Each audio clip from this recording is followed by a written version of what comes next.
Hello friends, എല്ലാവർക്കും നമസ്കാരം. നിങ്ങൾ എവരും കാത്തിരിക്കുന്ന രേവതിയുടെയും സച്ചിയുടെയും ഇന്നത്തെ വിശേഷത്തിലേക്ക് എല്ലാ കൂട്ടുകാർക്കും സ്വാഗതം. എല്ലാവർക്കും നല്ലൊരു ദിവസം ആശംസിച്ചുകൊണ്ട് തന്നെ നമുക്ക് ഇന്നത്തെ സൂപ്പർ ഹിറ്റ് വിശേഷത്തിലേക്ക് കടക്കാം.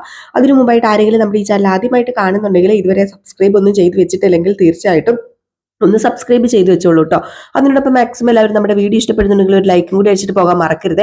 അപ്പൊ നമുക്ക് നേരെ ഇന്നത്തെ വിശേഷത്തിലേക്ക് തന്നെ കടന്നാലോ. അങ്ങനെ തുടങ്ങുമ്പോൾ തന്നെ കാണിക്കുന്നത് നമ്മുടെ സച്ചിയും രേവതിയും കൂടെ പിടിയും വലിയാണ് കേട്ടോ. അങ്ങോട്ടും ഇങ്ങോട്ടും ഭയങ്കര പിടിയും വലിയും. ഏതായാലും നമ്മുടെ പ്രിൻസിപ്പാൾ സമ്മതിച്ചു. ഇനിയിപ്പം പരീക്ഷ എഴുതിക്കോ, കുഴപ്പമില്ല. ശരത്തിന്റെ ആ ഒരു അവസ്ഥ, ശരത്തിന്റെ വീട്ടിലത്തെ അവസ്ഥ, ശരത്തിന്റെ ചേച്ചിയുടെ അവസ്ഥ, ശരത്തിന്റെ ചേച്ചിയുടെ ഭർത്താവിന്റെ ഉപദ്രവം, ഇതെല്ലാം കണ്ടിട്ട് മോനെ നീ എഴുതിക്കോ, പരീക്ഷ എഴുതിക്കോ. നീ ഇത്രയ്ക്ക് കഷ്ടപ്പെട്ട് പഠിക്കുകയാണെന്ന് എനിക്ക് അറിയത്തില്ലായിരുന്നു എന്നൊക്കെ പറഞ്ഞ് സമ്മതിച്ചു. ഏതായാലും ഈ ഒരു സമയത്ത് വേറൊരു സംഭവം കൂടെ നടക്കുകയാണ്.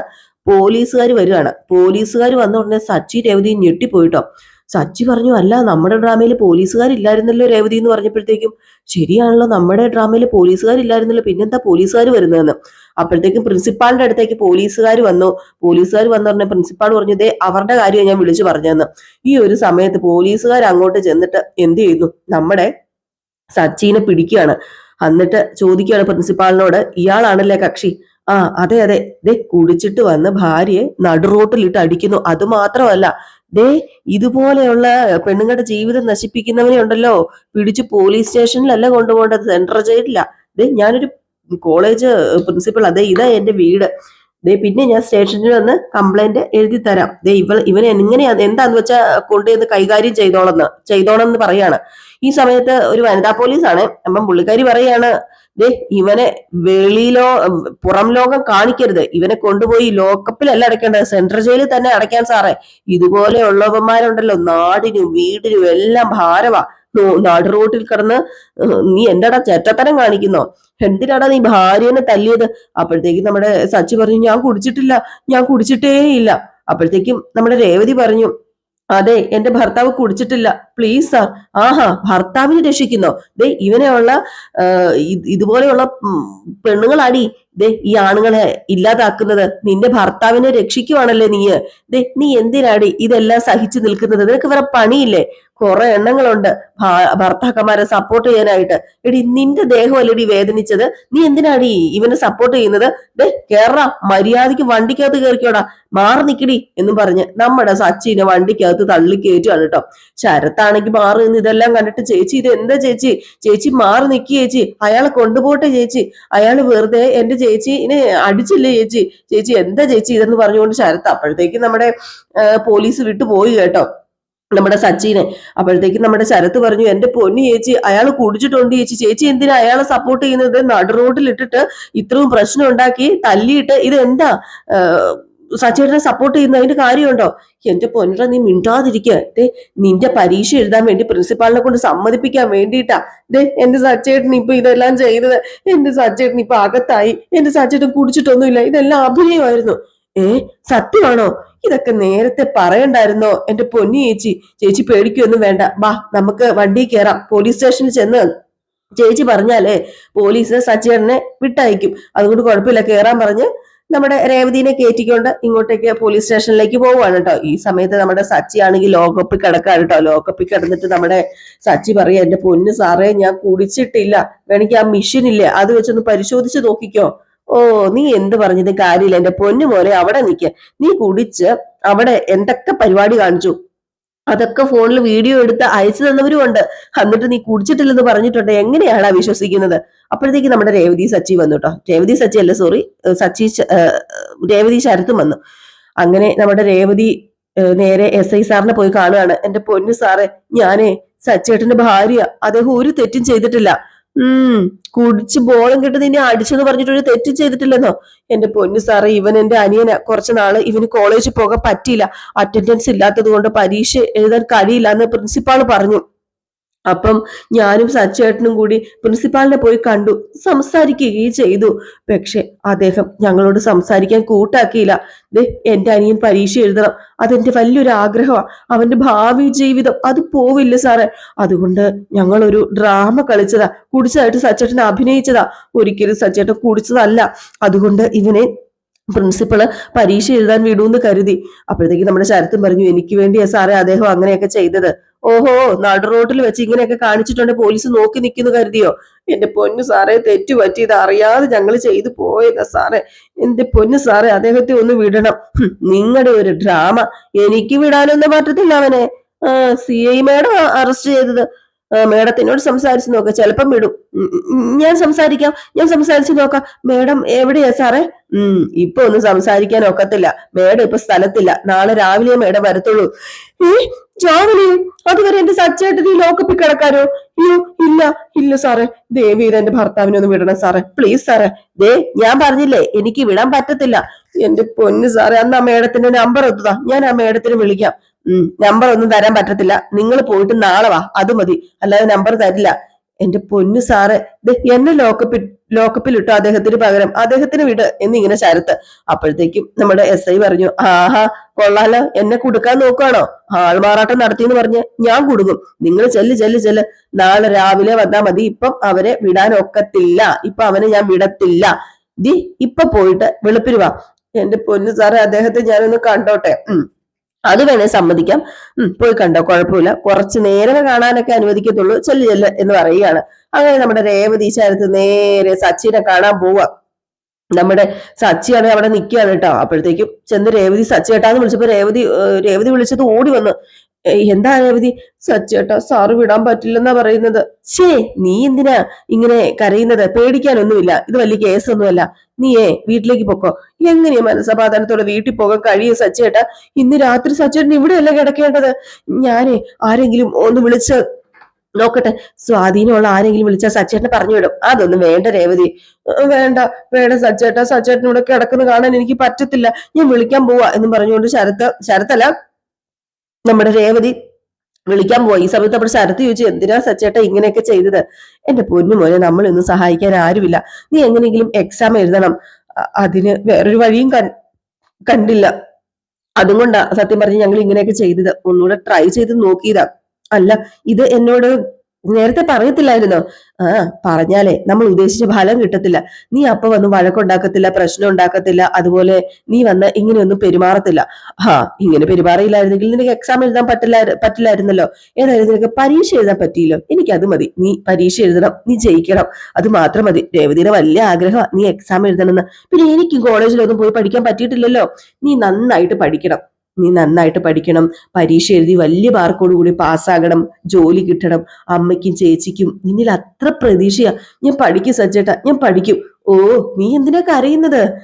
കരയാതിരിക്കുക, കരയേണ്ട ഒരു ആവശ്യമില്ല. എന്റെ പൊന്നു ശരത്, നീ കരഞ്ഞാൽ നിന്റെ ചേച്ചിക്ക് വിഷമം വരും, നിന്റെ അമ്മയ്ക്ക് വിഷമം വരും. നിന്റെ ചേച്ചിക്ക് വിഷമം വന്നാലേ എനിക്ക് സഹിക്കില്ലത്, എനിക്ക് വിഷമം വരും. അതുകൊണ്ടാ പറഞ്ഞത് കരയാതിരിക്കാനും. നീ പരീക്ഷ എഴുതി ഉന്നത വിജയം നേട്, എന്നിട്ട് നമുക്ക് ആനന്ദ കണ്ണീര് പൊഴിക്കണം. ഏതായാലും ഈ സമയത്ത് പിന്നെ കാണിക്കുന്ന സീൻ എന്ന് പറഞ്ഞിട്ടുണ്ടെങ്കിൽ നമ്മുടെ രേവതീനെയാ. അയ്യോ, എങ്ങനെയാ സച്ചേട്ടനെ ഒന്ന് പുറത്തിറക്കുക. സ്വാധീനമുള്ള ആരെങ്കിലും വിളിച്ചു പറഞ്ഞ് ചിലപ്പം പുറത്തു വിടുമായിരിക്കും. എനിക്കറിയും, പരിചയമില്ലല്ലോ സ്വാധീനമുള്ളവരെ. ഒരു കാര്യം ചെയ്യാം, വർഷേനെ ഒന്ന് വിളിച്ചു നോക്കാന്ന് പറഞ്ഞ് നേരെ വർഷേനെ വിളിക്കുകയാണ്. അപ്പൊ വർഷയ്ക്ക് അത്യാവശ്യം സ്വാധീനമുള്ള കൂട്ടത്തിലാണല്ലോ, വർഷയുടെ അച്ഛനും ഒക്കെ. അപ്പൊ നേരെ നമ്മുടെ വർഷേനെ വിളിച്ചു. വർഷയുടെ ഫോൺ ബെല്ലടിച്ചത് വർഷ ഫോൺ എടുക്കാണ് കേട്ടോ. ഹലോ രേവതി ചേച്ചി. എന്നാ രേവതി ചേച്ചി? അത് പിന്നെ മോളെ വർഷേ, ഞാൻ വിളിച്ചത് വേറൊന്നുമല്ല, എനിക്ക് നിന്റെ ഒരു സഹായം ആവശ്യമുണ്ട്. സഹായമോ? എന്ത് സഹായം? അതേ മോളെ, എന്നെ സഹായിക്കാൻ വേറെ ആരുമില്ല. എന്ത് പറ്റി ചേച്ചി? സച്ചേട്ടനെ പോലീസ് അറസ്റ്റ് ചെയ്തിരിക്കുക. അറസ്റ്റ് ചെയ്തെന്നോ? അതേന്ന്, ഇപ്പം സ്റ്റേഷനില, ലോക്കപ്പിലാ. അയ്യോ, എന്തിനാ സച്ചേട്ടനെ പോലീസ് അറസ്റ്റ് ചെയ്തത്? അത് എന്ന് പറഞ്ഞിട്ട് കാര്യമെല്ലാം ഇങ്ങനെ പറയാണ്. അത് മ്യൂട്ട് ചെയ്ത് വെച്ചാട്ടോ നമ്മൾ കേൾപ്പിക്കുന്നത്. കാര്യം ഫുള്ള് ഇങ്ങനെ പറഞ്ഞു കഴിഞ്ഞപ്പോഴത്തേക്ക് നമ്മുടെ വർഷയ്ക്ക് സത്യം പറഞ്ഞാല് ന്യായമാണെന്ന് മനസ്സിലായില്ലോ. ന്യായമുള്ള കാര്യത്തിലാണല്ലോ. അപ്പൊ നമ്മുടെ വർഷ പറഞ്ഞു, ചേച്ചി വെയിറ്റ് ചെയ്യുക, ചേച്ചി ഒരു കാര്യം ചെയ്യുക, ഞാൻ മാക്സിമം എന്നെ കൊണ്ട് പറ്റുന്നത് മാക്സിമം ഞാൻ ശ്രമിക്കാം. അല്ല എന്റെ പൊന്നു വർഷ, എത്രയും പെട്ടെന്ന് സജ്ജേറ്റും വെളിയിൽ ഇറങ്ങണം. എന്റെ പൊന്നു ചേച്ചി അവരോട് സത്യം പറഞ്ഞിട്ടും വെളിയിൽ വിട്ടില്ലല്ലേ? പറഞ്ഞു മോളെ, അവര് കേൾക്കുന്നില്ല. ചേച്ചി പേടിക്കൊന്നും വേണ്ട. ഞാന് ഇപ്പൊ എന്താന്ന് വെച്ചിട്ടുണ്ടെങ്കിൽ ചെയ്തോളാം, ചേച്ചി പേടിക്കാതിരിക്കുക. നമുക്ക് സച്ചേട്ടനെ വെളിയിൽ ഇറക്കാം എന്ന് പറഞ്ഞ് ഫോൺ ഇങ്ങനെ കട്ട് ചെയ്യാണ് കേട്ടോ. ഫോൺ കട്ട് ചെയ്തിട്ട് നമ്മുടെ വർഷം ഇങ്ങനെ ചിന്തിക്കുക, ആരെ വിളിക്കണം, എങ്ങനെ വിളിക്കണം, എന്ത് ചെയ്യണം എന്നൊന്നും അറിയില്ല. അപ്പൊ നേരെ നമ്മുടെ വർഷം എന്ത് ചെയ്യുന്നു? നേരെ വിളിക്കുന്നത് നമ്മുടെ വർഷയുടെ അമ്മേനെയാണ് കേട്ടോ. ഏതായാലും വർഷയുടെ അമ്മേനെ വിളിച്ചിട്ട് കാര്യം പറയാമെന്ന് വർഷ അങ്ങ് വിചാരിക്കുകയാണ്. കാരണം അമ്മയെ വിളിച്ച കാര്യം പറഞ്ഞാല് അച്ഛനോട് പറയൂലോ, അച്ഛനാണെങ്കിൽ അത്യാവശ്യം സ്വാധീനം ഉണ്ടല്ലോ. അപ്പൊ അങ്ങനെ ഫോൺ എടുത്തു മഹിമ. പറ പക്ഷെ എന്താ? അത് പിന്നെ എനിക്ക് അമ്മയുടെ ഒരു ഹെൽപ്പ് വേണമായിരുന്നു. എന്താ? ക്യാഷിന്റെ വല്ല ആവശ്യമുണ്ടോ നിനക്ക്? ക്യാഷിന്റെ ആവശ്യമൊന്നുമില്ല. അതല്ലമ്മേ, എനിക്ക് വേണ്ടപ്പെട്ട ഒരാളെ പോലീസ് അറസ്റ്റ് ചെയ്തമ്മേ. എന്തിന് പോലീസ് അറസ്റ്റ് ചെയ്തു? ഒരു ചെറിയ മിസ്അണ്ടർസ്റ്റാൻഡിങ് അത്രേ ഉള്ളൂ അമ്മേ. അദ്ദേഹം തെറ്റൊന്നും ചെയ്തിട്ടില്ലമ്മേ. അച്ഛന്റെ ഫ്രണ്ട് ആണല്ലോ അവിടുത്തെ SP സാറ്. ആ സാറൊന്ന് വിളിച്ചു പറഞ്ഞാലേ SI സാറ് അദ്ദേഹത്തെ ഇപ്പൊ തന്നെ വിടും. അമ്മ അച്ഛനോടൊന്ന് SP സാറിനെ വിളിക്കാനൊന്ന് പറയുവോ? ആ, ഞാൻ പറയാലോ. അല്ല, ഞാനേ മധുവേട്ടനോടൊന്ന് ചോദിക്കട്ടെ, നീ ഹോൾഡ് ചെയ്യ. അല്ല മധുവേട്ട, വർഷയ്ക്ക് വേണ്ടപ്പെട്ട ഒരാളെ പോലീസ് അറസ്റ്റ് ചെയ്തു. അയാളെ പുറത്തിറക്കാൻ നിന്റെ ഫ്രണ്ട് SP ഒന്ന് വിളിച്ചു പറയാമെന്ന് ചോദിച്ചു. പോലീസ് അറസ്റ്റ് ചെയ്തിട്ടുണ്ടെങ്കിൽ അതിന് തക്കതായ കാരണങ്ങൾ കാണില്ലേ? എനിക്ക് അതിലൊന്നും ഇടപെടാൻ പറ്റത്തില്ല മഹിമേ. വേറെ പണിയില്ലേ? എന്റെ പൊന്നു മധുവേട്ട, ഒരു തെറ്റും ചെയ്തിട്ടില്ല അയാള്. അല്ല, ആരാണ് എന്താണെന്ന് അറിയാതെ നമുക്ക് ഇടപെടാൻ പറ്റുമോ? അല്ല, ആരെ അറസ്റ്റ് ചെയ്തത്? ഏതാ സ്റ്റേഷൻ? അപ്പോഴത്തേക്ക് നമ്മുടെ മഹിമ ചോദിച്ചു, അല്ല പക്ഷെ ഏത് സ്റ്റേഷനിൽ അയാളുള്ളത്? ആരാ ആരാ അയാള്? അത് പിന്നെ ഇവിടത്തെ സ്റ്റേഷനിൽ തന്നെ. എന്നാ പിന്നെ അയാളുടെ പേര് പറ. അയാളുടെ പേരെന്താണെന്ന് ചോദിച്ചാല് അത് അത് സച്ചിയേട്ടനെയാ പോലീസ് അറസ്റ്റ് ചെയ്തത്. ഏ ആ റൗഡിയോ? സച്ചിനെയോ? ഓഹോ, അത് കൊള്ളാലോടി. അത് പിന്നെ അമ്മേ, സച്ചേട്ടൻ ഒരു തെറ്റ് ചെയ്തിട്ടില്ല. സച്ചി പിന്നെ അങ്ങനെയല്ലേ പറയത്തുള്ളൂ. നീ അവൻ പറയുന്ന അങ്ങ് വിശ്വസിച്ചല്ലേ? എടി, അവരെന്തെങ്കിലും കുഴപ്പമുണ്ടായി കാണും, അതായിരിക്കും അവന് പോലീസ് അറസ്റ്റ് ചെയ്തത്. അപ്പോഴത്തേക്ക് നമ്മുടെ മധുവും പറഞ്ഞു, ഓഹോ, ആ വൃത്തികെട്ടവനെ പുറത്തിറക്കാൻ വേണ്ടിയാണോ എന്നോട് വിളിച്ചു പറഞ്ഞത്? ഞാൻ അടിച്ചതും അപമാനിച്ചതും ഒക്കെ എന്റെ മകള് മറന്നു എന്ന് ചോദിച്ചേ. ഞാൻ റെക്കമെൻഡേഷൻ ചെയ്യണോ അവൻ ഇറങ്ങാനായിട്ട്? അതൊന്നും നടക്കത്തില്ല, നിന്റെ മോളോട് പറ്റില്ലെന്ന് പറഞ്ഞേരെ. അപ്പൊ നമ്മുടെ മഹിമ ഇതെല്ലാം കേൾക്കുന്നുണ്ട് കേട്ടോ. മഹിമയല്ല, വർഷ ഇതെല്ലാം കേൾക്കുന്നുണ്ട് കേട്ടോ. അപ്പൊ മഹിമ പറഞ്ഞു, നീ ഇതെല്ലാം കേട്ടല്ലോ, നിന്റെ അച്ഛനോട് ചെയ്തെല്ലാം മറന്നു, അവന് വേണ്ടി ഹെൽപ്പ് ചോദിക്കാൻ നിനക്ക് എങ്ങനെ തോന്നി? അമ്മേ, അതൊക്കെ പഴയ മാറ്റല്ലേ, അതൊക്കെ വിടമ്മേ. എന്റെ ഏട്ടനാ സച്ചേട്ടൻ, എന്റെ ആങ്ങളെ ഇപ്പൊ സച്ചേട്ടൻ, എന്റെ ഭർത്താവിന്റെ ചേട്ടനാ സച്ചേട്ടൻ. ചെറിയൊരു പ്രശ്നമല്ലേ ആ പ്രശ്നം? അത് സച്ചേട്ടൻ കാരണമല്ല, അത് എല്ലാവരും തെറ്റിദ്ധരിക്കുന്നതാ. എന്റെ പൊന്ന് അമ്മ, ഒന്ന് സച്ചേട്ടനെ വെളിയിൽ ഇറക്കാൻ അച്ഛനോട് പറ. വിളിക്കണ്ട, നീ വിളിക്കണ്ട, അവന്റെ കാര്യം പറഞ്ഞ് നീ ഇങ്ങോട്ട് വിളിക്കുകയോ ചെയ്യണ്ട എന്ന് പറഞ്ഞ് ഫോണും കട്ട് ചെയ്തു കേട്ടോ. ഏതായാലും ഈ ഒരു സമയത്ത് നമ്മുടെ മധു പറഞ്ഞു, മഹിമേ, കഴിഞ്ഞതൊക്കെ വർഷം മറന്നോ? അവനെ പിടിച്ച് അകത്തിടുന്നതിനെ കുറിച്ചാണ് ഞാനിപ്പോ ആലോചിക്കുന്നത്. ഏതായാലും ഞാൻ ആഗ്രഹിച്ചത് സംഭവിച്ചു, കിടക്കട്ടെ അവനവിടെ. അപ്പോഴത്തേക്ക് നമ്മുടെ മഹിമ പറഞ്ഞു, ദൈവമേ, ഞാനൊരു കാര്യം പറയട്ടെ, ഇപ്പൊ ഹെൽപ്പ് ചെയ്യുകയാണെങ്കിലേ നമുക്കതൊരു പിടിബലമായിരുന്നു, നമുക്ക് അതൊരു എന്താ പറയാ, ഒരു ചാൻസ് ആയിരുന്നു. എന്ത് ചാൻസ്? ഒരു ചാൻസും അല്ല. കുളവാകെ കലങ്ങി കിടക്കുക, ഇപ്പഴാ നല്ല ചാൻസ്. നീ ചെന്ന് മീൻ പിടിക്ക്. മനസ്സിലായില്ല? നീ ചന്ദ്രമതിയുടെ വീട്ടിലേക്ക് ഒന്ന് ചെല്ല്. ചന്ദ്രയോട് പറയണം, സച്ചി പോലീസ് സ്റ്റേഷനിൽ കിടക്കുന്നത് നമുക്കും അപമാനമാണ്. അതുപോലെ നാട്ടുകാരൊക്കെ ചോദിച്ചു, ഇതുപോലുള്ള ഒരു വീട്ടില് നിങ്ങളുടെ മോളെ എങ്ങനെ താമസിക്കും എന്നൊക്കെ. അന്നേരം ചന്ദ്രമതിനൊന്ന് ഇളക്കി വിട്. ആ വീട്ടിലൊരു കലഹം ഉണ്ടാകട്ടെ, ആ ഡ്രൈവറിന്റെ മനസമാധാനം അങ്ങോട്ട് പോകട്ടെ. വർഷനെ എങ്ങനെയെങ്കിലും ഇവിടെ എത്തിക്കണ്ടേ? ഇതൊക്കെ ഉപകരിക്കും എന്റെ പൊന്നു മഹിമേ.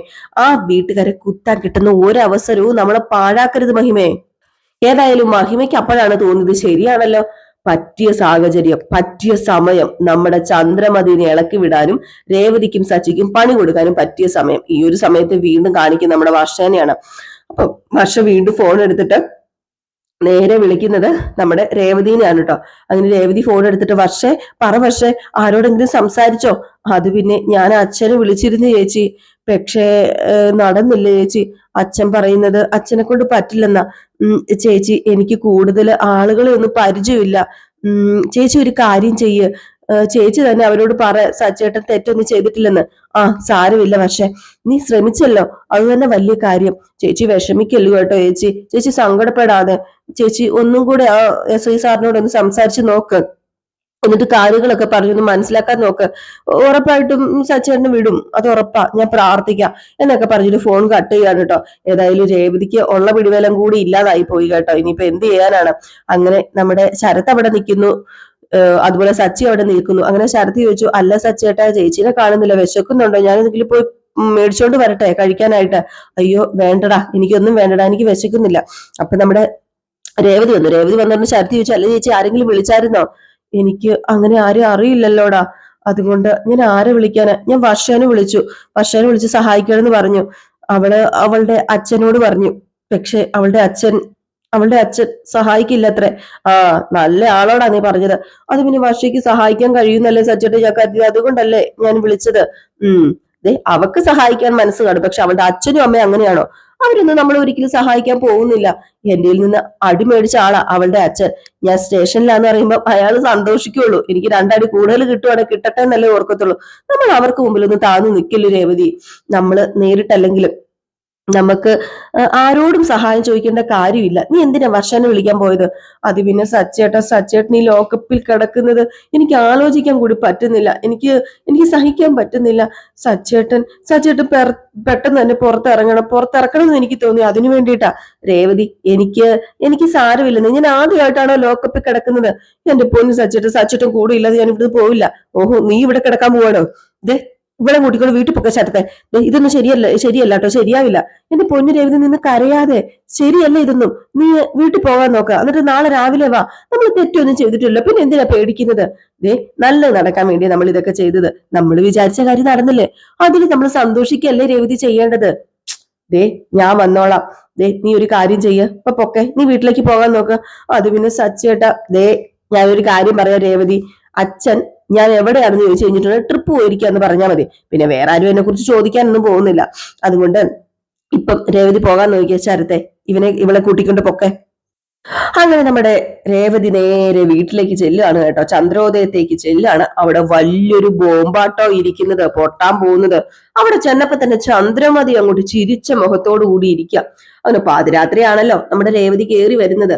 അപ്പൊ എന്തെങ്കിലുമൊക്കെ പറയണമല്ലോ. അപ്പൊ അതുകൊണ്ട് തന്നെ ചന്ദ്രമതി ഇങ്ങനെ വെയിറ്റ് ചെയ്തിരിക്കുന്നത് നമ്മുടെ രേവതി വരാനായിട്ട്. ഏതായാലും രേവതി വന്ന് നോക്കിയതും ചന്ദ്രമതി അവിടെ നിപ്പുണ്ട്. രേവതിയുടെ മുഖത്തെ ആ ഒരു സങ്കടവും ആ ഒരു വിഷവും ഒക്കെ ചന്ദ്രമതിക്ക് അറിയാം. അപ്പൊ ചന്ദ്രമതി പെട്ടെന്ന്, രേവതി ഇതെന്താടി ഈ പാതിരാത്രിയാണല്ലോ നീ കയറി വന്നത്? മണി 10 കഴിഞ്ഞു. വീട്ടിൽ വരേണ്ട സമയമാണോ ഇത്? അതും പെണ്ണുങ്ങള്. അത് പിന്നെ കുറച്ച് ജോലി ഉണ്ടായിരുന്നു അമ്മേ. അതാ. എന്ത് ജോലിയാണ് നിനക്കുണ്ടായിരുന്നത്? പൂ വിൽക്കുന്ന ജോലി. ഒരു ഫംഗ്ഷന് വേണ്ടി എനിക്ക് കുറച്ച് മാല കെട്ടിക്കൊടുക്കാനുണ്ടായിരുന്നു. അതാ വൈകിയത്. അപ്പോഴത്തേക്ക് നമ്മുടെ രവീന്ദ്രനും ഇറങ്ങി വരികയാണ് കേട്ടോ. പതിയെ രവീന്ദ്രൻ ഇറങ്ങി വന്നു. അവിടെ ആ സെറ്റിലിരുന്നു. അപ്പോഴത്തേക്ക് നമ്മുടെ ചന്ദ്ര പറഞ്ഞു, രവിയേട്ടാ പറഞ്ഞത് കേട്ടോ, മാല കെട്ടാനുള്ളത് കൊണ്ടാ വൈകിയതെന്ന്. അല്ല, നീ വൈകി? നിന്റെ ഭർത്താവ് എവിടെ? അവനെ കണ്ടില്ലല്ലോ. സച്ചേട്ടൻ നാളെ രാവിലെ വരത്തുള്ളൂ. അതെന്ത് പറ്റി മോളെ? സച്ചേട്ടന് ഒരു ട്രിപ്പ് ഉണ്ട് അച്ഛാ. എവിടേക്ക് ട്രിപ്പ് പോയത്? പോലീസ് സ്റ്റേഷനിലേക്കോ? ഇത് കേട്ട് നമ്മുടെ രേവതി ഒന്ന് ഞെട്ടിപ്പോയിട്ടാ. പുറകെ നമ്മുടെ വർഷയല്ല ശ്രുതിയും ഒക്കെ ഇറങ്ങി വരുന്നുണ്ട്. അപ്പൊ നമ്മുടെ ചന്ദ്ര പറഞ്ഞു, നീ ഫംഗ്ഷന് മാല കെട്ടിക്കൊടുക്കാൻ പോയത് പോലീസ് സ്റ്റേഷനിലാണോ? അറിയാൻ മേലാഞ്ഞിട്ട് ചോദിക്കുക. ഓ, കള്ളം പറയാത്ത സത്യസന്ധ്യയായ പെണ്ണാണെന്നല്ലേ രവിയേട്ടാ നിങ്ങൾ പറയുന്നത്? എല്ലാരും ഇവളെ കണ്ട് പഠിക്കണം എന്നല്ലേ പറയുന്നത്? എന്നിട്ട് ഇപ്പൊ എന്തായി? എങ്ങനെയായി? വേറെ എവിടെയും പെണ്ണില്ലാത്തതുപോലെ നിങ്ങൾ തേടി പിടിച്ചോണ്ട് വന്ന മരുമകളല്ലേ? മാല കെട്ടാൻ പോയി, ട്രിപ്പ് പോയി, ഇതുപോലെ എത്ര നുണ പറഞ്ഞ് നമ്മളെ പറ്റിച്ചിട്ടുണ്ടായിരിക്കും. അപ്പോഴത്തേക്ക് നമ്മുടെ രേവതി പറഞ്ഞു, അമ്മ അങ്ങനെയൊന്നും പറയല്ലേ. അപ്പൊ രവീന്ദ്രൻ പറഞ്ഞു, മോളെ സച്ചി എവിടെ? സച്ചി എവിടെ എന്ന് പറ. അപ്പൊ വർഷ ശ്രീകാന്ത് ഇറങ്ങി വന്നിട്ടോ. നമ്മുടെ രേവതി ഒന്നും മിണ്ടാതെ ഇങ്ങനെ കുനിഞ്ഞു നിൽക്കുകയാണ്. രേവതിക്കൊന്നും പറയാൻ പറ്റുന്നില്ല.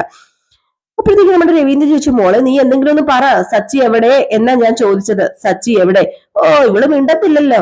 അതെ, ഇവള് പോലീസ് സ്റ്റേഷനില് ലോക്കപ്പിൽ കിടക്കുക എന്ന് പറയാൻ ഇവക്ക് ഭയങ്കര സങ്കടമായിരിക്കും, വിഷമമായിരിക്കും. എന്താടി നീ ഒന്നും പറയാത്തത്? പറയടി.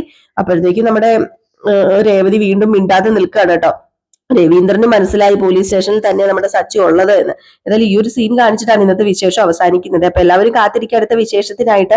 നമ്മുടെ സച്ചി വെളിയിൽ ഇറങ്ങി വരും. ഉടനെ തന്നെ കാത്തിരുന്ന് തന്നെ കാണാം അല്ലെ. അപ്പൊ ലൈക്ക് അടിക്കാൻ മറക്കരുത്. Tata, bye bye.